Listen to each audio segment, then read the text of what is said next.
Girly, இந்த மாதிரி girl மட்டும் மேலேருந்து கீழே வரையும் ஃபுல் கேர்லியாக இருக்கிறவங்க, இல்லாட்டி இந்த மாதிரி பாதி கேர்லியாக இருக்கும், நிறையா ஸ்ட்ரெயிட் ஹேராக இருக்கும். ஸோ இந்த மாதிரி இருக்கிறவங்களுக்கு வந்து சிக்கெடுக்க ரொம்ப கஷ்டமாக இருக்கும். இப்போ நீங்கள் எப்படி சிக்கெடுப்பீங்க? இப்படி தான் போவீங்க சரியா? அப்படி போனீங்கன்னா சிக்கு இன்றைக்கி நீங்கள் எடுக்க முடியாது, 1 hour கூட ஆகும். ஸோ நான் ஈஸியாக எப்படி சிக்கெடுக்கலான்னு சொல்கிறேன். நான் எப்படி என் ஹேருக்கு சிக்கெடுப்பேன் அப்படின்னா, நான் ஃபஸ்ட்டு ஆயில் அப்ளை பண்ணிப்பேன் வித்தவுட். அப்படி இல்லை நம்ம வெளியில் போகிறோம், எனக்கு ஆயில் ஃபேஸில் வலிகிறது பிடிக்காது அப்படின்னா ஏதாவது ஒரு சீரம் அப்ளை பண்ணிக்கோங்க. அப்போ இந்த மாதிரி கொஞ்சம் கொஞ்சமாக எடுங்க, ஆனால் சீக்கிரம் முடிஞ்சிடும் சரியா? இப்படி எடுத்துட்டு இதை மட்டும் சிக்கெடுங்க, இதை மட்டும். ஸோ அந்த மாதிரி அவ்வளோதான், இது முடிஞ்சிடுச்சு.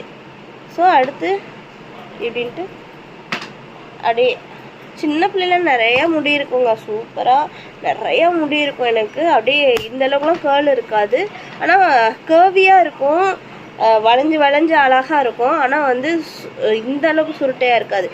இதெல்லாம் குளிச்சா சுருண்டுக்கும் என் முடி. இப்போ சீவனா பாருங்கள், கேர்வியாக தான் இருக்குது, ரொம்ப இந்த மாதிரி ஸ்ப்ரிங் மாதிரி இல்லை, இப்போ வந்து இந்த மாதிரி ஆயிடுச்சு. ஸோ அப்படி தான் சின்ன வயசில் எனக்கு இப்படி தான் இருந்தது, முடி ஃபுல்லாகவே இப்படி தான் இருந்தது. 2 சிசேரியன் குழந்தைங்க பிறந்ததுக்கப்புறம், சிசேரியனில் பிறந்ததுக்கப்புறம் முடியெல்லாம் கொட்டி போனதுக்கப்புறம் என் முடி ஸ்ப்ரிங்காக மாறிடுச்சு, முன்னாடி இருந்த அளவுக்கு அடர்த்தியும் போயிடுச்சு. அதனால் நான் ஏதோ மெயின்டைன் பண்ணிக்கிட்டு இருக்கேன். ஸோ என்னதாங்க டெய்லி தேய்க்க மறக்காமல் நான் தேய்ச்சிருவேன். ஸோ இந்த மாதிரி பார்ட்டாக எடுக்கிறப்போ சீக்கிரமே சிக்கு முடிஞ்சிடும் சரியா? அவ்வளோதான், முடிஞ்சிருச்சு. ஸோ இந்த பக்கம் வந்து நமக்கு சிக்கு முடிஞ்சிருச்சு பார்த்தீங்களா? இப்போ தெரியுதா?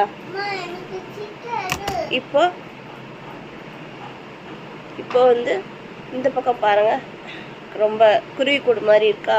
ஸோ இந்த பக்கம் நம்ம கொஞ்சம் சீவிட்டோம், நீட்டாக இருக்கா? ஓகேவா?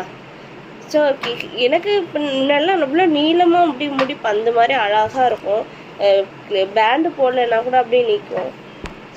இப்போ அந்த அழகுலாம் போயிடுச்சு, பட் பேண்டு போடலைனாலும் இன்னும் நிற்க தான் செய்யுது.